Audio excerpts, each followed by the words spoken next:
Hello, everybody. Welcome along. My name is Benjamin Bloom. This is the Benjamin Bloom Football Channel. And we have a very, very special guest with us today. Hopefully, all technical problems aside, which were all from my end, it has to be said, we are going to be spending the next hour with Talksport'S Ian Danter, who's already broken my Twitter this morning by having Ian, you got me tagged in a Simon Jordan and Jim White tweet, so my phone's basically been bleeping all morning. How are you, sir?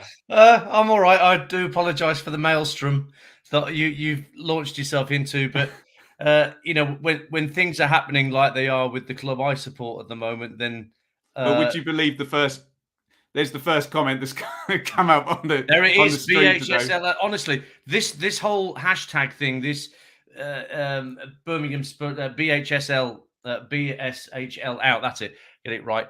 This whole hashtag thing has only cropped up since the Plymouth Argyle defeat in the FA Cup. See, there's another one from David.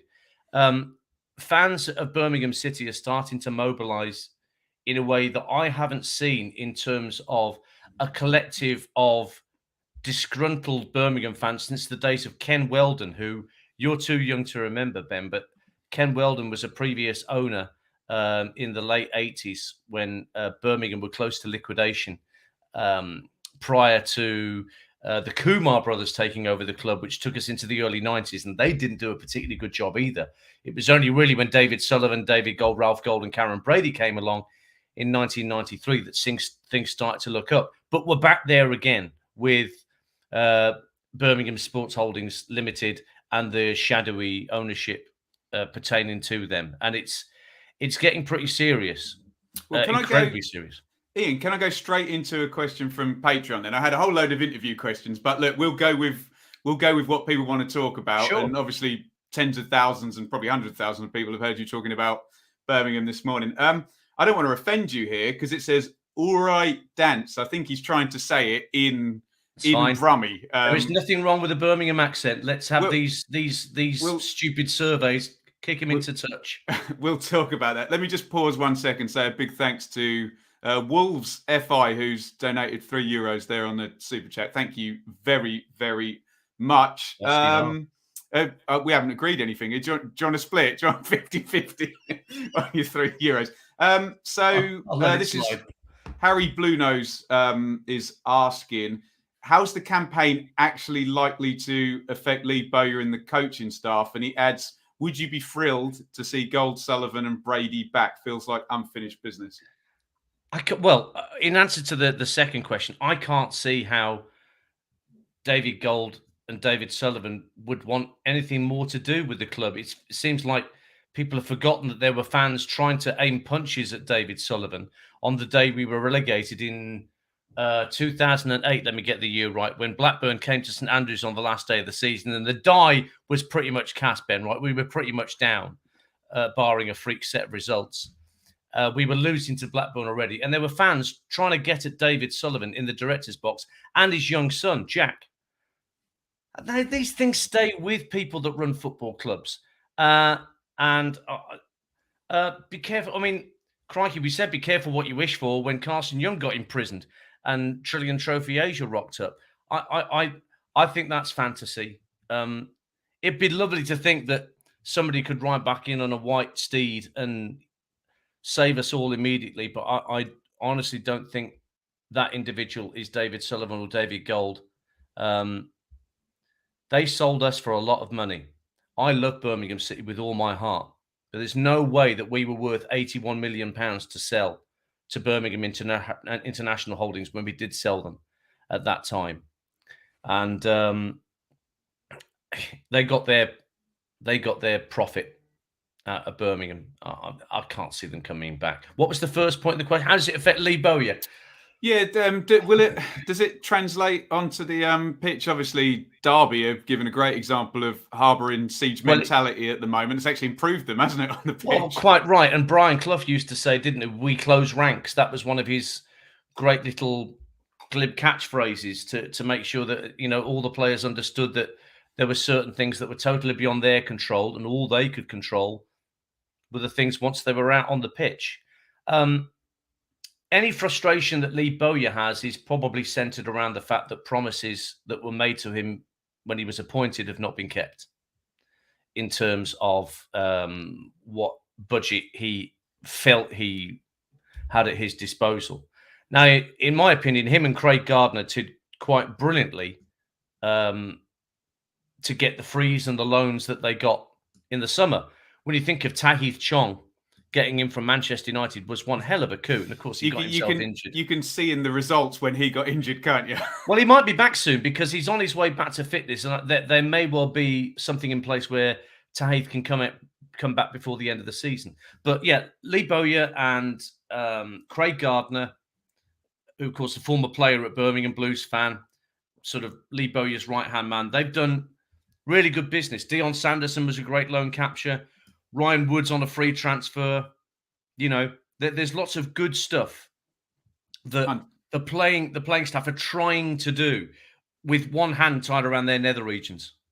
Absolutely. There's no other way of describing it, really. And in the midst of all that, you've got a ground that is, funnily enough, as dilapidated as the ground was in the Ken Weldon era that I was mentioning earlier. You know, Ian, I was at the famed Jack Grealish game at St Andrews covering that, and I tell you what, when that ground is full, it's white hot, isn't it? Scary loud. Can just guys keep your questions coming in the chat for Ian. Obviously, he's been kind enough to come on live, so please can we respect the the fact that he's willing to take questions. I'm obviously only going to put sensible ones to him.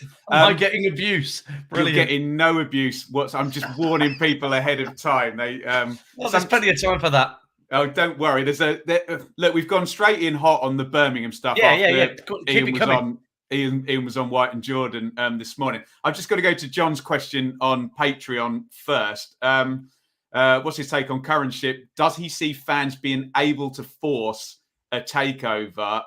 Will it have the impact? You were saying on White and Jordan earlier, you've got to find out how to get to these people first before it to have an impact, right?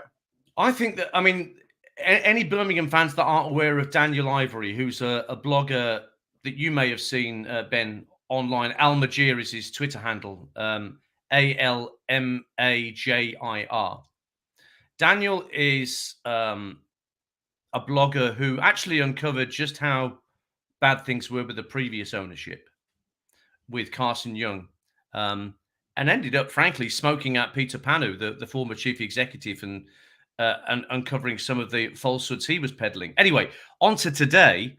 And one thing that Daniel said that really resonated with me was that part of Chinese culture and Far Eastern culture is about face, is about perception and how you are perceived to those outside of your circle. Now, one of Daniel's assertions is that one thing that Birmingham Sports Holdings and Trillion Trophy Asia would not want is to be embarrassed. Now, a peaceful yet well thought out and managed protest during the course of a game would, of course, be seen potentially around the world, particularly in a live game that's broadcast by television, such as the upcoming Sheffield United game on February the 4th. They're on the red button tonight as well, Ian, aren't they? Yes. There will be Blues fans that you will see banners there with BSHL out. You'll see the hashtag there. They're all prepared. You'll see those in the Putney end, I'm sure, even though it's probably only a one-camera shoot they'll have at Fulham, I imagine. They don't tend to have the full whistles and bells for the red button games, cameras-wise. But the Sheffield United game, I sense already with what I see online that is going to be a very concerted effort.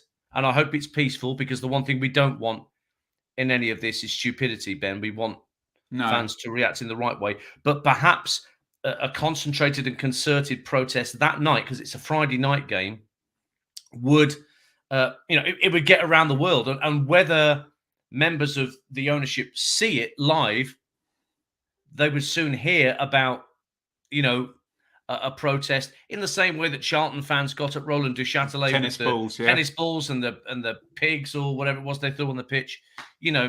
These things can can have an effect. I'm not saying it will, because every case is different. And trying to uncover the mess of who actually owns Birmingham City and what their modus operandi is nigh on impossible. Let's go to a couple. Keep your questions coming, guys. We're pretty much freestyling. I've got a whole script here that we'll go to in about 10 minutes. This is not a question, but I thought I'd read it.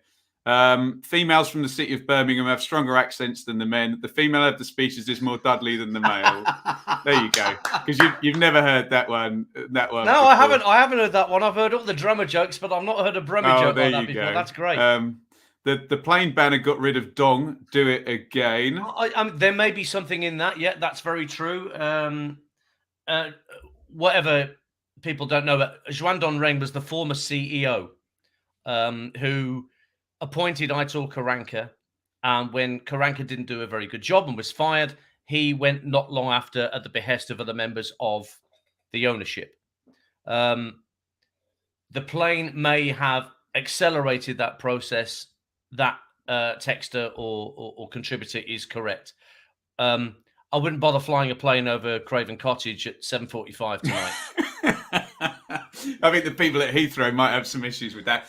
Guys, keep your questions coming in. We'll put as many to them as Ian as possible. Please hit the like button, hit subscribe as well. If you don't know, Ian, a national sports commentator, you hear him every week on Talksport, goes to an ungodly amount of games. He's probably forgotten more football matches than most of us can remember. Obviously, after his appearance on White and Jordan this morning, a lot of people are tuning into the Birmingham City angle. A few people are asking, Ian, just give me a little flavour of a favourite Birmingham manager and a favourite Birmingham player, just to throw in some positivity about Blues. Favourite player, I mean, Trevor Francis is always near the top of the tree. I was lucky enough when I first started going to watch Birmingham in 1974 as a little lad with my dad and my granddad. Trevor was kind of in his pomp at that time. He'd made his debut 4 years before. And, you know, isn't it amazing? When you think about it, we kept Trevor Francis at Birmingham for 9 years before Nottingham Forest bought him and made him the first £1 million footballer. Imagine if we'd kept Jude Bellingham, if you want to take a modern day comparison, at St Andrews, somebody who'd come through the system. Admittedly, we got Trevor from Plymouth, but you take my point. He'd come through as a young player and we kept him there for 9 years. You could never have imagined that Jude Bellingham, much as he loves Birmingham. Yeah, well, that's the we did well to keep him for as well as he did. And credit to Jude and his family, because they made sure that Jude signed pro forms when he was 17 in order that we could command a fee for him, which we subsequently did, of course, from Borussia Dortmund. Yeah, so Trevor's up there as a great player. We will always, all Birmingham fans will love the cameo of Christophe Dugarry in 2003. A World Cup winner, no less. A World Cup winner who came to us. Do you know, I remember one of the first games he played in was a Sunday afternoon game against Arsenal. And I went there as a spectator. And we got pumped by Arsenal. I think it was something like 4-0, 4-1. And as I always used to do on my way back from a game, I'd ring the old man. And the first thing he said to me, my late dad, was he said, "That French bloke, he'll keep us up." And he hadn't been particularly front and centre that day. But Dad was right, because some of the performances that Dugarry put in against teams like Charlton, Southampton, Middlesbrough were 5-star performances. So there's one. A favourite manager? I did like the football Jim Smith's team played, actually, after Francis was sold. Here's the irony. We sell Trevor Francis to Forest and we get players in. Listen to these names: Archie Gemmell, Colin Todd, Frank Worthington, Dave Langan. Great players, you know. Alan Ainscough. Keith Bircham was already there. Same Ipswich and Kieran Dyer. And Kieran Dyer admits it.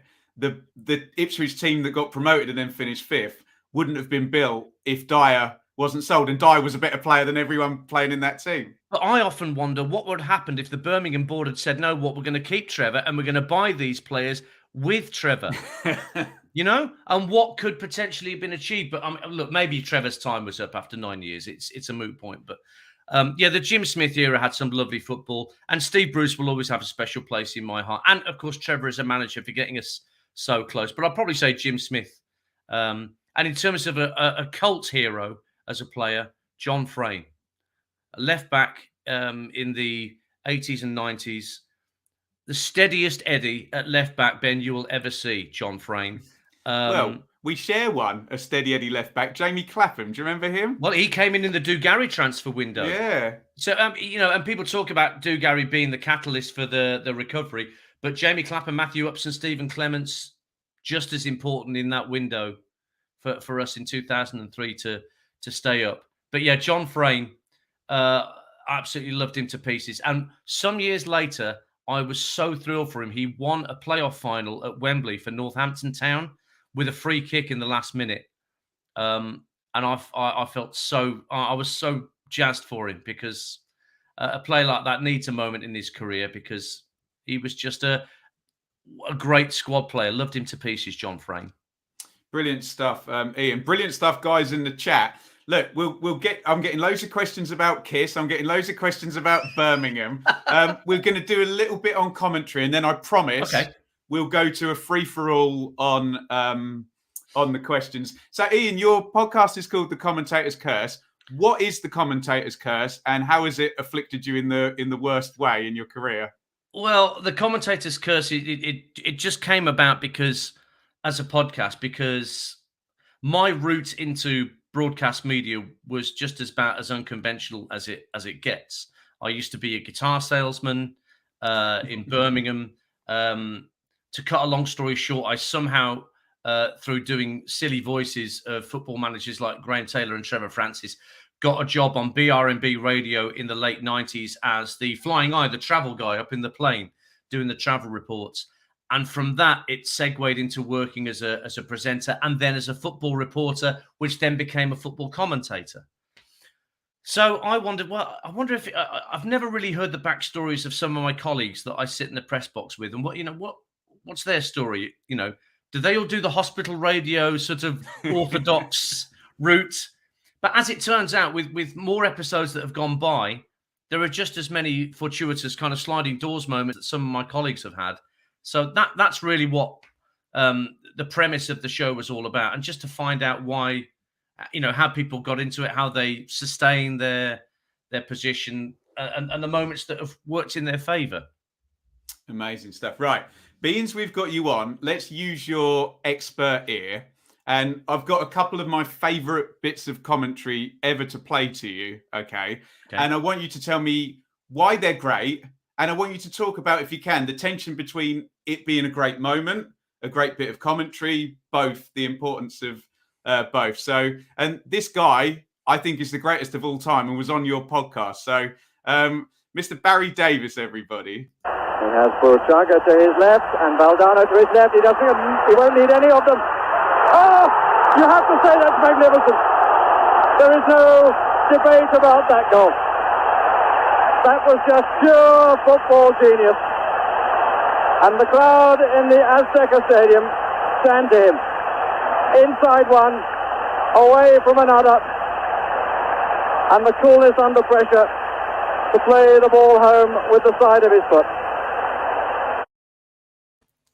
It just doesn't get any better than that. So, Ian, can I just make two comments before you tell us about that? He doesn't say his name, and he's clearly still angry about the hand of God. But to utter those words off the cuff, and you have to say that's magnificent so grudgingly, how good is that? And how good was it to talk to Barry Davies? Barry talked about that goal, and he was as irritated as anything that he felt he called it wrong, because he initially wondered what the protest was about. He thought that the England players were claiming for offside, even though he knew that the ball had come off Steve Hodge, and that's when Maradona challenged Shilton for the ball in that aerial challenge. So part of Barry's indignation will have come from the fact that he was irritated with himself. Well, Ian, quickly, sorry, what was the time between the two goals? Not long. I mean, it was both. It was second half, wasn't it? So, someone tell us in the chat what the someone on that. It can't have been more than 10, 15 minutes between. So he's still obviously smarting at this point. Yeah. Well, listen, you can smart with you for 90 minutes. Trust me. If you get something, if you make an error, or you call the wrong goal scorer or something, don't be under any illusions. That stays with you for the rest of the commentary and most of the drive home. But yeah, Barry was my favourite commentator, along with David Coleman, when I was growing up, because it was about the minimalism of television commentary. They understood the medium. They understood the need to let the pictures tell the story. Of course, when it comes to radio, that goal was described equally beautifully on radio by Brian Butler. Maradona, like a little eel wriggling away. And just, oh my God, it's gorgeous, So Barry's commentary, and I still think his best commentary, actually, as brilliant as that is, was Bergkamp's winner for the Netherlands against Argentina in the Stade Velodrome, 98. And the mic peaks out, doesn't it? Yeah, and he had to re-record it for a review of the year because it peaked too much. So the engineers were all upset that it was too distorted. I couldn't care less. It was just magnificent commentary. And the other two, even just yelling the word Cantona in the 96 Cup final and the Gascoigne free kick as well. But don't you think about Barry Davies, apart from being a great storyteller, just had an amazing sounding voice, didn't he? Well, they all did, didn't they? When you think about John Motson, Barry Davies, David Coleman, they all had, how would you describe it? Voices of authority, I think, would probably be the way. 4 minutes, apparently. 4 minutes between the goals, so you'd definitely be smarting. Yeah, you'd still be in the throes of despair. But they all had voices of authority. And I was lucky enough to grow up in an era where almost every sport that BBC and ITV showed had a voice of authority covering it. You think of Richie Beno on cricket. You think of Bill McLaren for rugby union. You think of even somebody like Alan Weeks, who did a lot of different things like ice skating. He did some football as well. And ITV had people like, Martin Tyler, of course, Clyde Tilsley latterly. Sports like Speedway with Dave Lanning. Total brilliant voices that drew you into the sport. So that was an important aspect for sure of what made people like Barry special. One more, Ian. It's a very, very predictable one. I'm sure you know exactly what's coming. I want you to talk about the power of silence in this one, though. It's finished at Sunderland. Manchester United have done all they can. That Rooney goal was enough for the 3 points. Manchester City are still alive here. Balotelli, Aguero!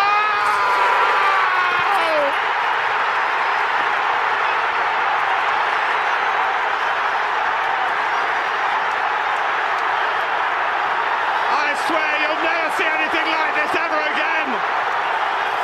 So watch it, drink it in.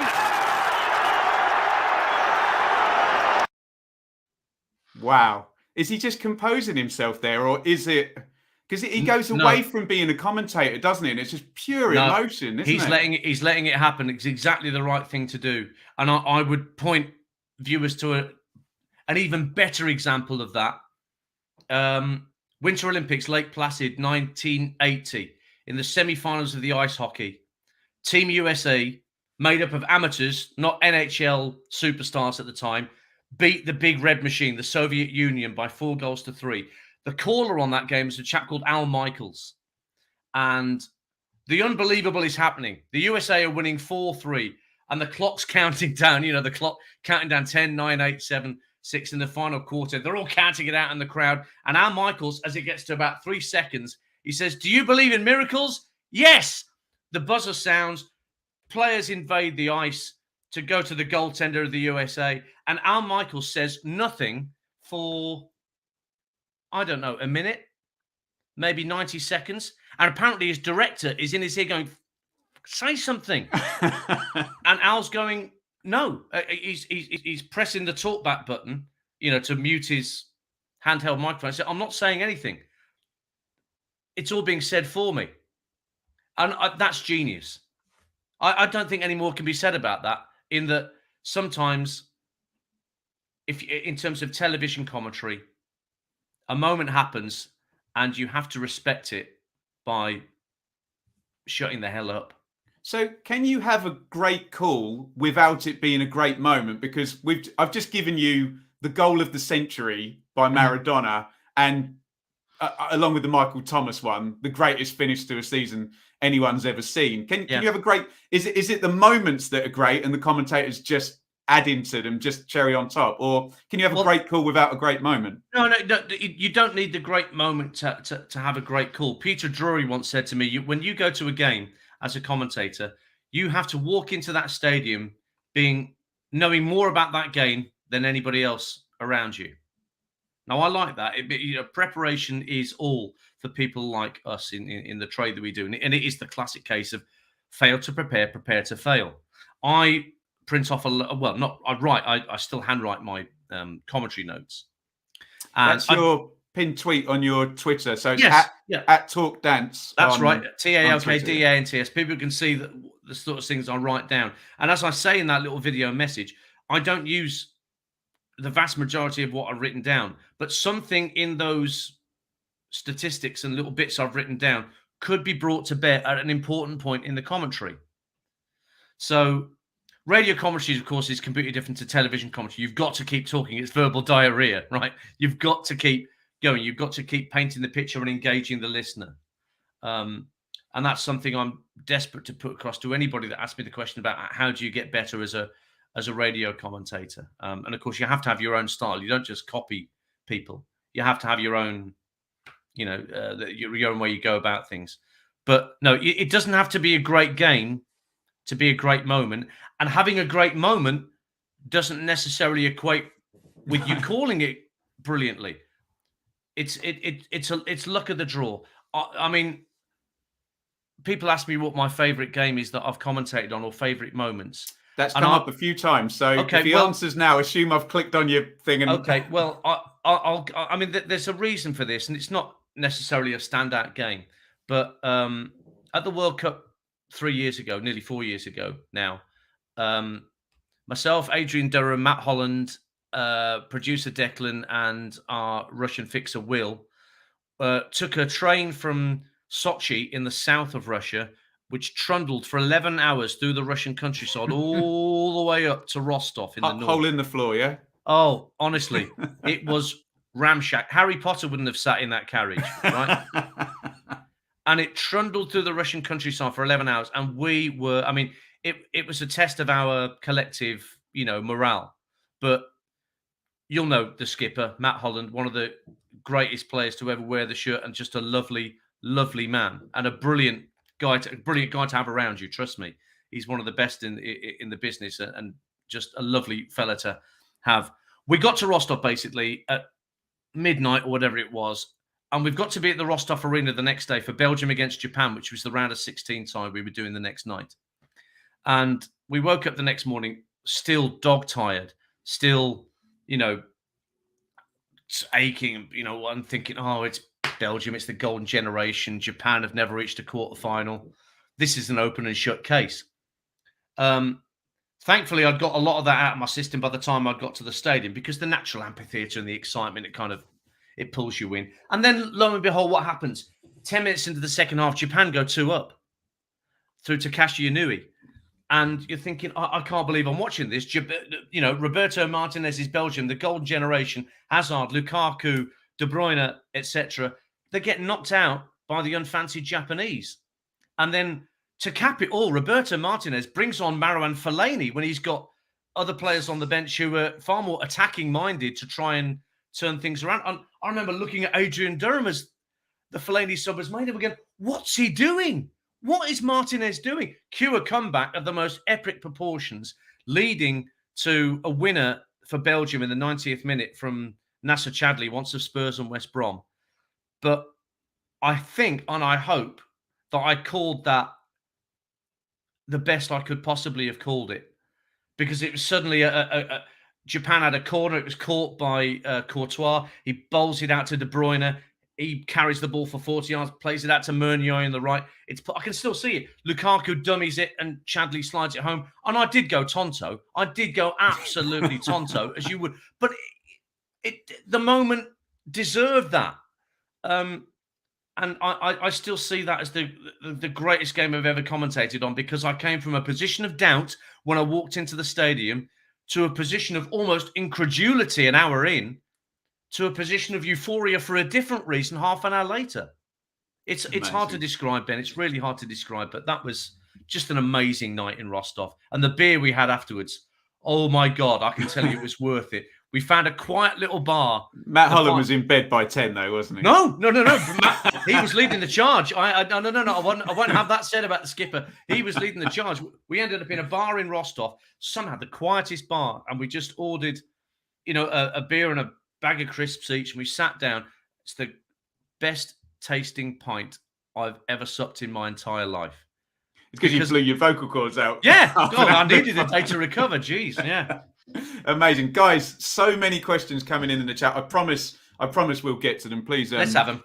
Please indulge me a little bit more. Can you just talk a little bit, because obviously you've got background, musical background, and musicians and actors, they go and perform and they've rehearsed 100 times. They've got a script. They know exactly what they're going to do. When you sit down for a commentary, however well you know all the players and your statistics, you don't know what's going to happen, and you're talking completely off the cuff for an hour and a half.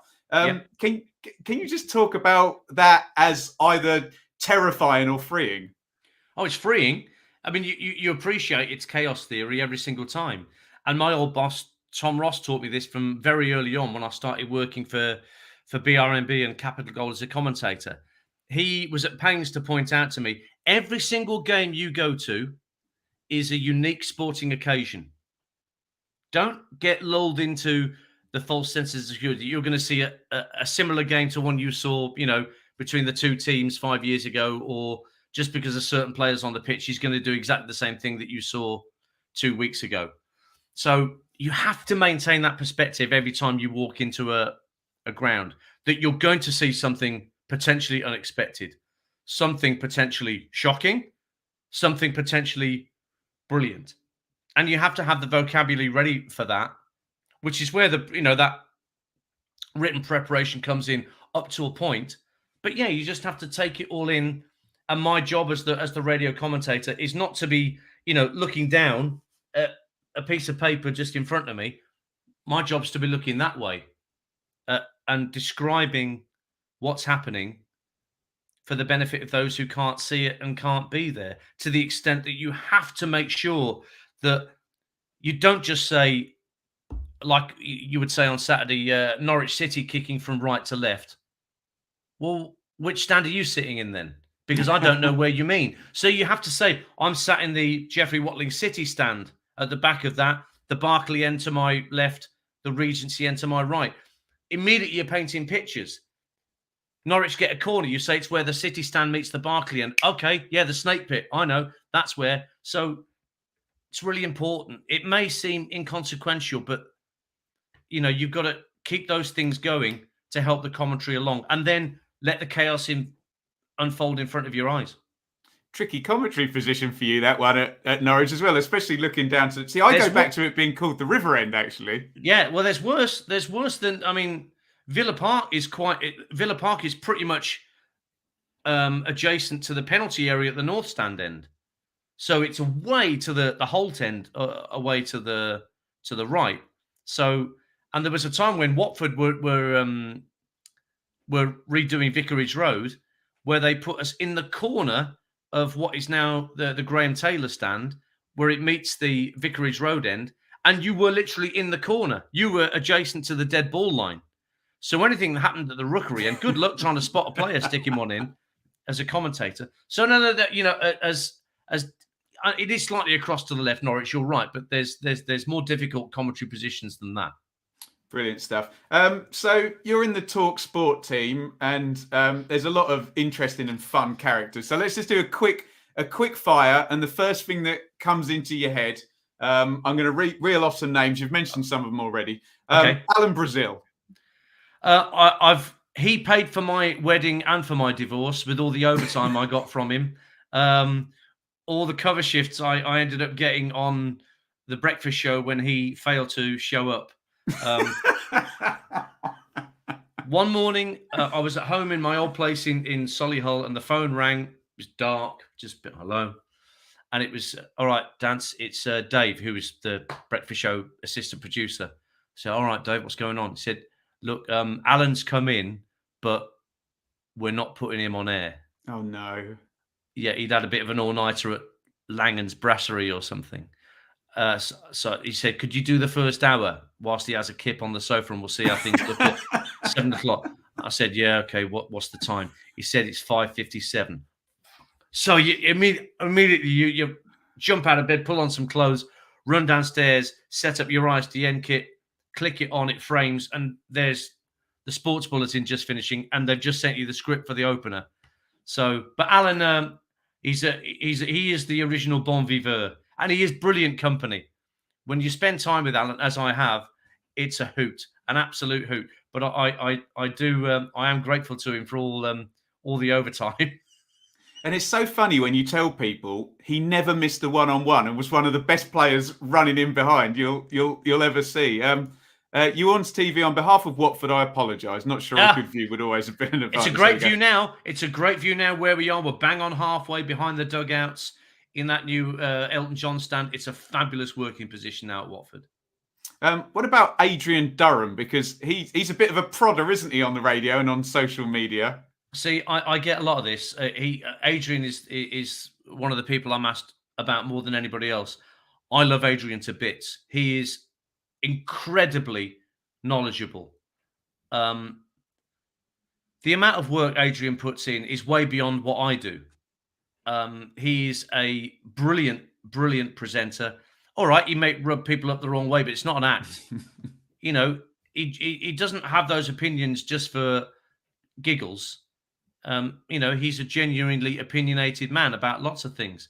But I won't hear a bad word said, against Adrian. I've worked with him for long enough to know how conscientious he is about the work he puts in.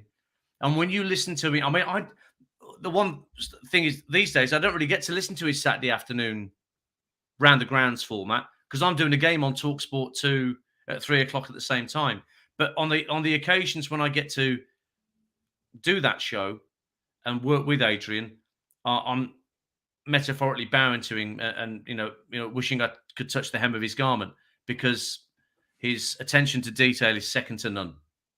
Brilliant. And the other two names I've got, you spoke to this morning, Jim White and Simon Jordan. Extraordinarily popular show every morning now. Well, Talksport, it's like 3 million listeners now, and Jim and Simon were sort of thrown together. I don't know, 18 months ago, something like that, maybe. I'm trying to think how long they've been in tandem on mid-mornings because Jim had a different co-host for a time. But they bat off each other. And, Simon will have no truck with, anybody who has an opinion that he sees as easy to pick apart. He's not going to call a spade a you-know-what, is he, Simon Jordan? He's going to go, full in. And like this morning, he was trying not to be flippant about the whole Birmingham scene, but I could tell that there were things that he was kind of overlooking. So I'm trying to, put him right on that without, whilst doing it in an intelligent and a conversational way rather than just, winding him up. But Simon is, he's a force of nature and he's an easy target in some ways because, you ruin Crystal Palace, blah, blah, blah. But, until you and I are in a position, Ben, where we're running a football club and we have everything to deal with, then, better the devil you know, I guess. But yeah, it's a popular show. It's gathering momentum for sure, that show. 100%. And I'm sure Talksport will clip it out on YouTube, but it's about an hour and a half in. Ian is on with Simon Jordan and Jim White. If they don't clip it, there's always once the show's finished. Well, it's finished now. The listen again function is always available on the app or on the website, so people can go to the White and Jordan show and scroll through to about an hour and a half in, and you'll be able to hear the interview then. So around 11:30. Just one more great broadcaster I want to ask you about. I don't want to argue with you in the slightest, but you might do. Is Jeff Stelling, who's going to be leaving the Soccer Saturday chair. Mm-hmm. Am I right in thinking that has a bit of a feel of replacing Alex Ferguson, whoever goes in there next? But what a job he's done. Well, I mean, Jeff and Adrian are very much peas in a pod in terms of the knowledge that they bring. And Jeff has done it for so long. I sometimes feel that Adrian doesn't get the credit he deserves for doing what Jeff does on the radio. Because, a goal goes in at, Colchester, let's say, and it's Freddie Sears who scored, and Adrian will know. You'll be lucky. Well, yeah, but that's his 6th of the season or something like that. He'll know, and Adrian won't need to look it up, or he won't need to scramble around on the internet to get that. He'll have that detail, and Jeff's the same. And these are people we should cherish in broadcasting. The people that go the extra yard to make sure that the information's there, lodged, ready for an appropriate moment during a broadcast. Do you think the ratings are going to drop off when he leaves? I don't know. I mean, I don't get to see that show, and I haven't seen Soccer Saturday even when Jeff was doing it with Letice and Charlie and Phil Thompson before that team was sort of broken up, because I've been at games every Saturday now for over 20 years. So it's not a show I get to see, and therefore I don't feel comfortable having an opinion on it because it's not really fair. Your point about who would be next, yes, they're tough shoes to fill based on what I see, the highlights I see of it. Yeah, maybe you want to be the presenter after Jeff Stelling, a bit like you want to be the manager after Sir Alex Ferguson. But absolutely, I don't fancy it, if that's what you're asking in a roundabout school. Look, it's not something that anybody would turn down, isn't it? But there you go.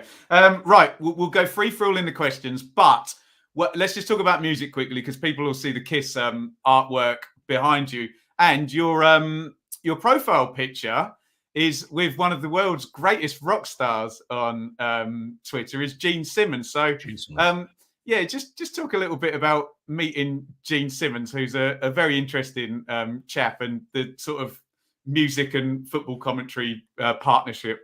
Okay, well, Kiss have been a love of my life since I was 10 or 11 years of age, when my cousin lent me Kiss Alive, which was the first live album they brought out in 1975, an album that actually saved them and helped them become the superstars that they were within 2 years of that.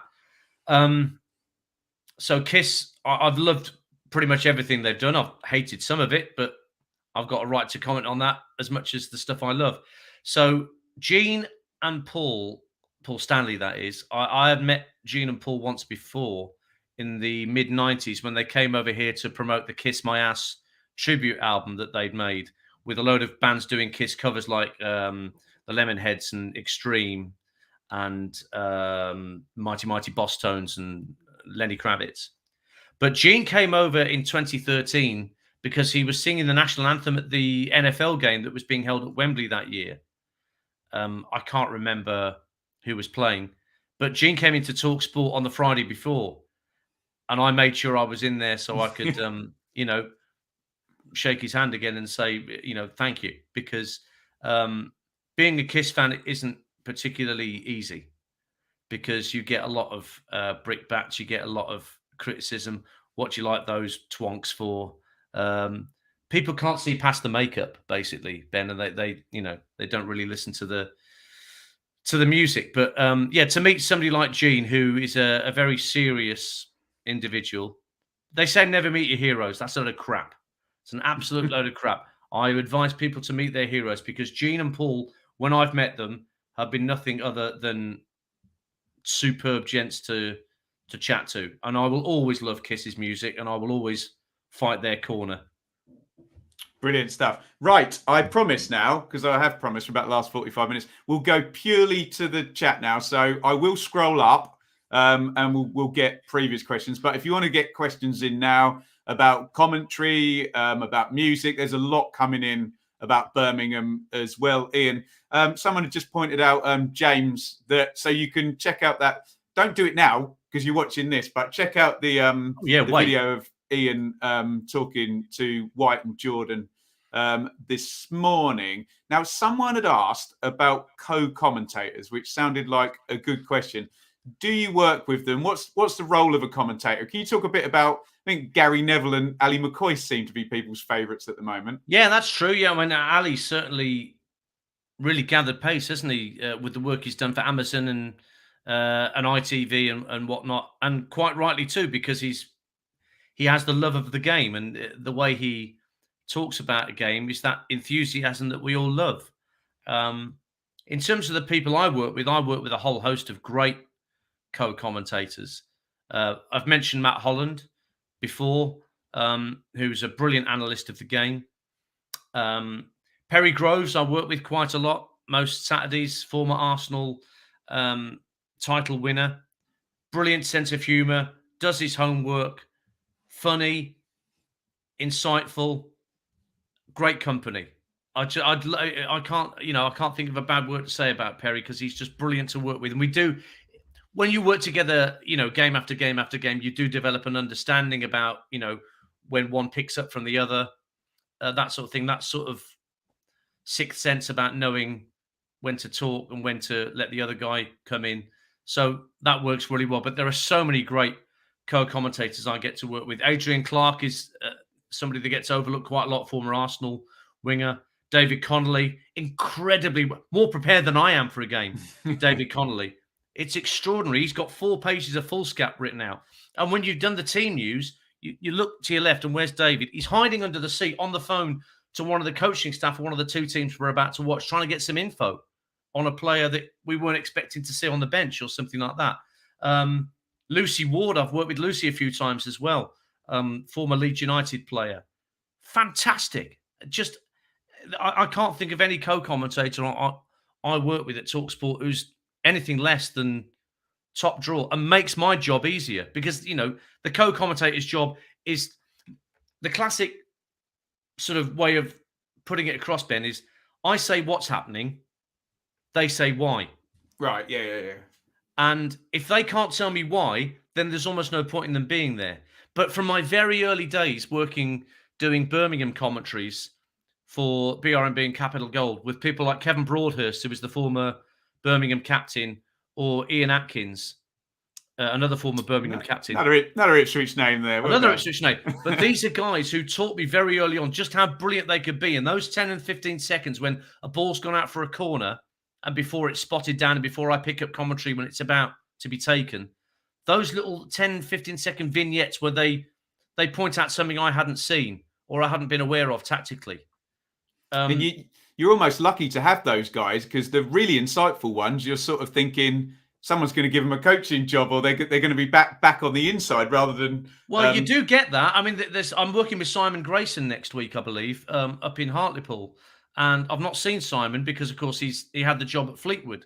But he'll want to get back in the game. But whilst he's out the game, we want to make use of somebody with his knowledge and insight and somebody who's been, on the coaching front line as recently as a couple of months ago. And that their thoughts and their insights are invaluable. This is from Ian. Does Ian think that Midlands clubs have suffered from regional bias against them by mainstream media? You don't have to talk about specific broadcasting corporations, but also what about the Brummie accent as well? Was that ever a barrier to entry for you? No, but my Brummie accent isn't quite as pronounced as others. Maybe I don't know whether if I'd had a stronger Birmingham accent, I don't think that would have made any difference. It's about your talent. It's about your ability, not the way you speak.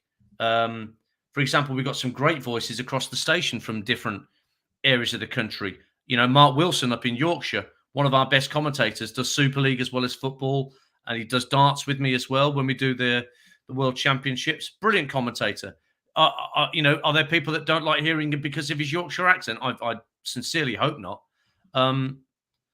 In terms of the question about media bias... Yeah, sorry, let me put it back up. Sorry. It was from a Villa fan, wasn't it, who asked that question? There you go. Sorry, there you go. I was once told, Ian, by a former newspaper editor, and I shan't name him, but he said, with regard to... Let's take Sunday tabloids as an example, Ben, right? The Sunday Mirror, People, News of the World, as was back in the day. They would never normally put a Midlands-based story as the back page splash on the back of those papers because it wouldn't sell enough copies. What sold copies, rightly or wrongly, was London or Northwest-based stories. Arsenal, Chelsea, Manchester United, Liverpool, the usual suspects, Tottenham, that sort of thing.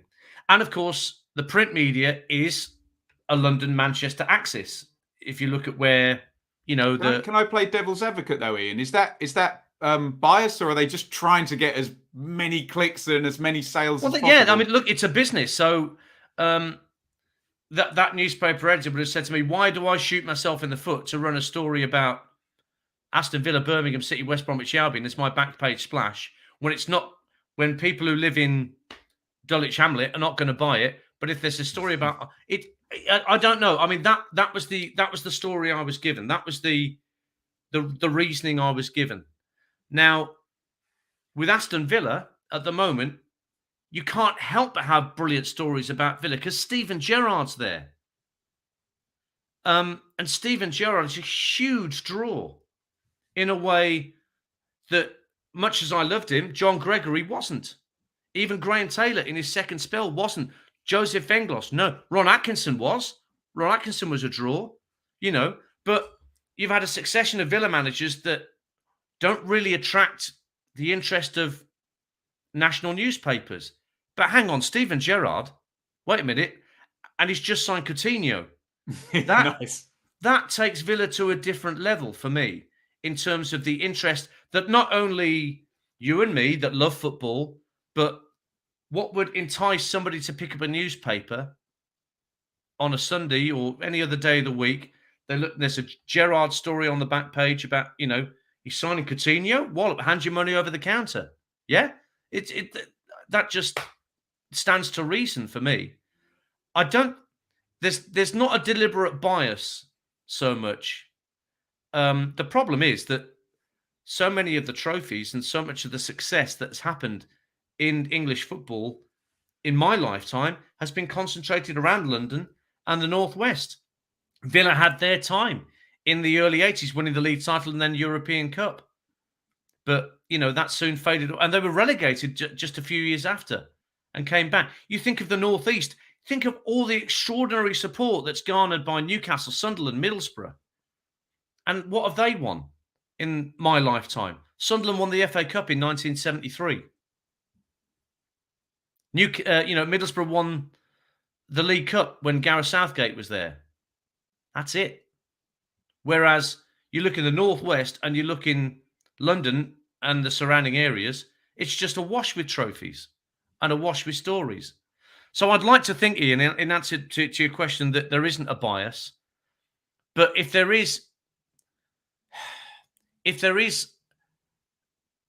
it's not an agenda, but if there is a desire to maximize profit for sales, if that's driven by concentrating on clubs that they know guarantee them sales, then the clubs that don't guarantee them sales of newspapers fall by the wayside. 100%. Jordan had sent me a message on Twitter earlier, and I did promise I'd read his question. Very much a Birmingham angle on this one, talking about the identity of the owner and what reason, and we'll tread carefully here, what reason would somebody have to be shady about their identity when they're owning a football club? We had that with Carson Young, who ended up going to prison for money laundering. And it was just the way that all unfolded with Birmingham International Holdings, 10 years ago now, was frightening. When, this guy paid 81 million, and the warning signs were there when, at the time when they took over Carson Young and his team, they appointed a CEO, an English CEO, Michael Dunford, who some viewers might remember worked for Everton and Notts County. He'd gone within 6 months because he didn't have a role. He didn't have a say. And, nothing he said would make any difference. These people would make their own decisions. All that BHSL or BSHL, sorry, all that they care about is their listing on the Hong Kong Stock Exchange and their value therein. And the Birmingham City situation at the moment, whether we like it or not, does not affect their valuation on the Hong Kong Stock Exchange enough for them to be smoked out of hiding to do something about the malaise that's affecting the club.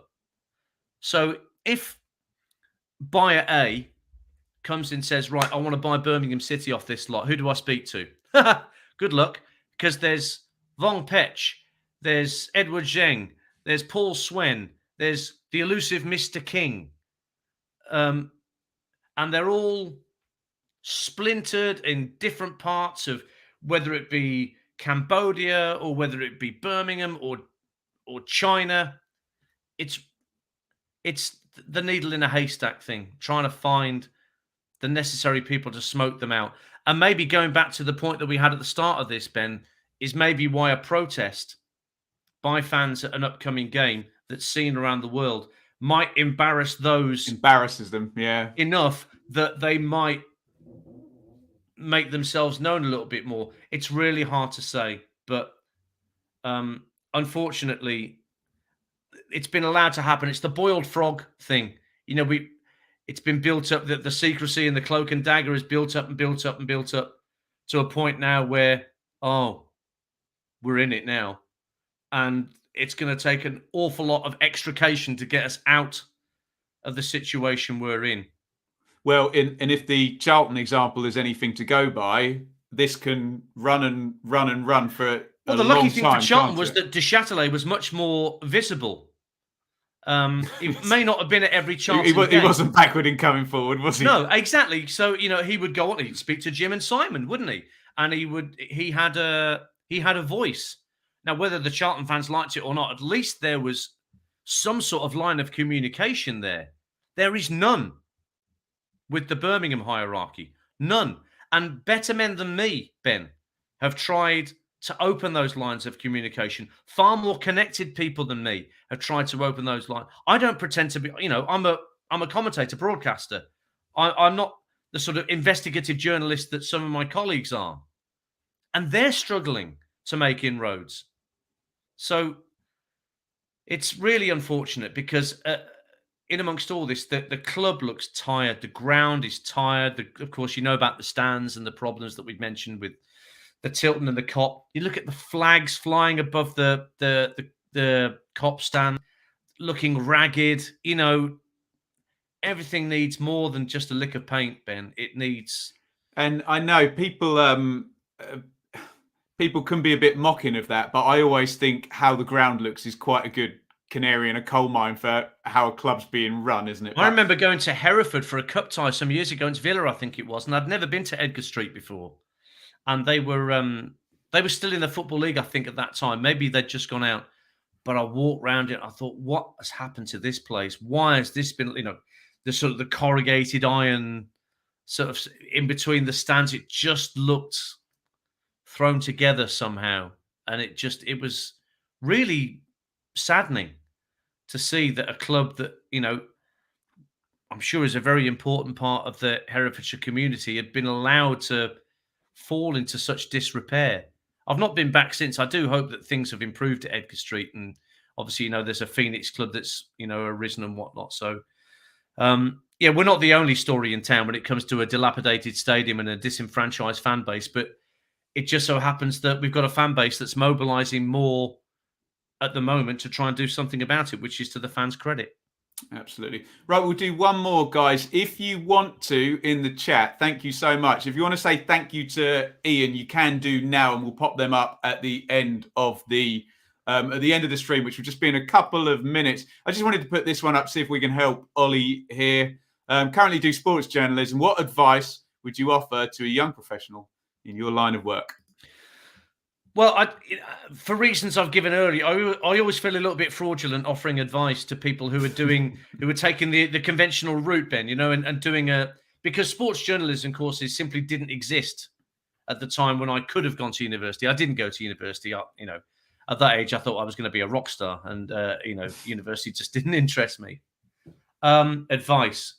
Well, you have to get on the front foot and look for opportunities, which are few and far between as a broadcast journalist, because the radio industry, if you take that on its own, has shrunk so much, Ben. There's very little independent local radio that covers football anymore.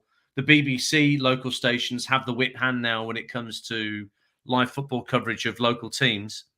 There's still a hospital radio angle. You've still got that around, which you can use as a door to kick down.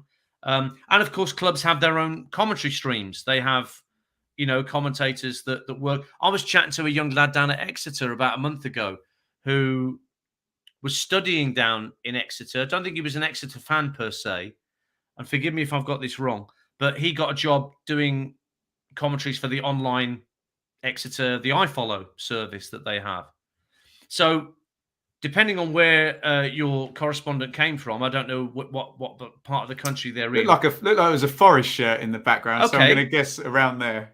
Well, Forest and Derby are they're quite a way up the food chain, and getting an opportunity with somebody like them might be tricky. But somebody like, I don't know, Ilkeston Town, if you go, or Buxton, where I was just a few weeks ago, what opportunities might they have for somebody who's an undergraduate at a East Midlands University, maybe even Mansfield in League Two? What opportunities might they be able to provide?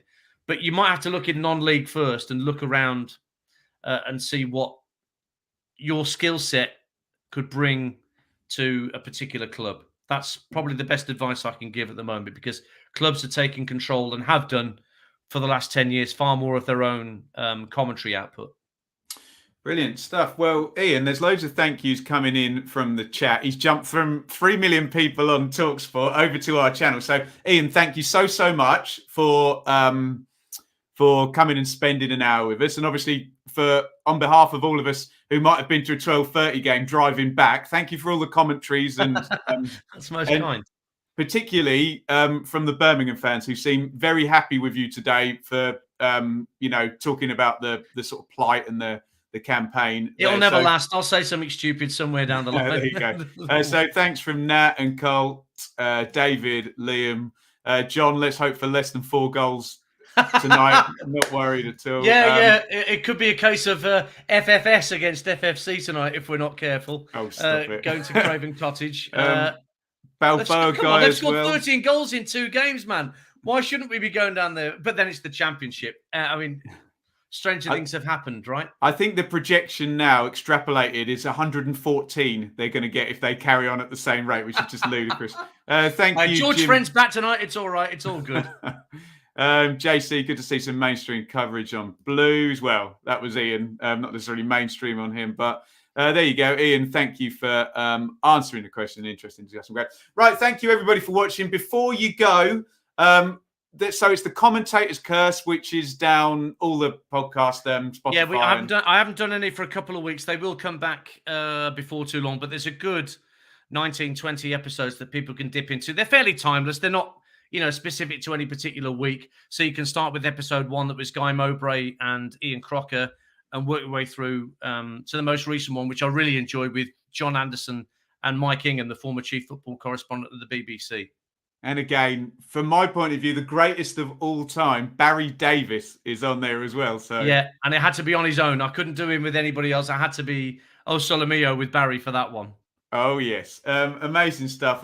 Thank you, Lee. So look, go and follow Ian at Talk Dance on Twitter. He's on the radio all the time, so you can keep up with what he's doing there. Please, before you go, give us a thumbs up. Thanks again, Ian. And we will see you all very, very soon. Where's my advert? Oh, look, I was so pro in front of a professional commentator, everybody, as well. I'm in the wrong brand. I've had to change the brand. There we go. But I'm going to say that again. Thank you all, and we'll see you all very, very soon. Thank you so much for watching. If you enjoyed this video, please hit the like button to see more videos from this channel. Hit the subscribe button, and to be notified every time we upload, ring the bell for those notifications to come through on your device. If you really want to support the channel and me as a content creator, I will be eternally grateful if you head over to the merch store and grab something, or support over on Patreon, patreon.com/Benjamin Bloom. Thank you for your time. Go and watch another video.